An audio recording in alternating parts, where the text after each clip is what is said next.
नमस्कार साथियों, मैं शिखा सक्सेना आओ सीखे शब्दों के अर्थ में मेरे YouTube चैनल पर आप सभी का हार्दिक स्वागत और अभिनंदन करती हूँ। तो आज मैं आपके लिए कुछ मुख्य विषय पे मतलब अंतर बताऊंगी। जैसा कि मैंने आज सोचा था कि लेखक और कवि में अंतर क्या होता है, ये छोटा सा अंतर है जो कि मैं आज आपको बताने जा रही हूँ। देखिए दोस्तों, जो लेखक होता है वो गद्य लिखता है। गद्य लिखने में क्या क्या वो लिखता है, जैसे कहानी है, उपन्यास है, नाटक है, ये हमारे गद्य में लिखे जाते हैं।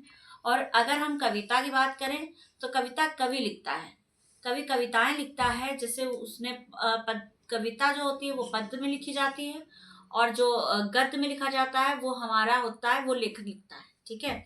तो कविता में क्या होता है, लयबद्ध होती हैं और उनमें भावनात्मक जुड़ाव होता है। लेकिन ऐसा आपके गद्य में नहीं होता। गद्य में क्या होता है कि आप कहानी लिखते हैं, नाटक लिखते हैं, उपन्यास लिखते हैं, और विस्तृत रूप होता है उसका, व्यापक होता है। लेकिन कविता में ऐसा नहीं होता। तो कवि जो है वो जब भी लिखता है तो उसकी जो कविताएं हैं वो रसपूर्ण होती हैं, अलंकार पूर्ण होती हैं। अलंकार होता है, उसमें छंद होता है, उसमें लय होता है, उसमें ताल होती है, भाव होते हैं। ये सारी चीजें उसमें एक कवि के अंदर आप देखेंगे, तभी वो कविता लिख सकता है। और अगर हम बात करें लेखक की, तो लेखक जो भी लिखता है तो उसकी भाषा बहुत ही सरल सहजपूर्ण होती है। वर्णात्मक शैली में लिखता है कि जो भी हम लोग पढ़ते हैं तो हम लोग सरलता से आसानी से उस चीज को समझ जाते हैं। लेकिन अगर जो कवि है वो लिखता है तो उसको लिखने में हमें क्या है, वो कम शब्दों में बहुत कुछ बताना चाहता है, यानी कम शब्दों में भावों को प्रकट करना चाहता है। वो एक कवि की पहचान होती है। आचार्य शुल्क जी हैं, शुल्क जी जो कि महान निबंधकार हैं।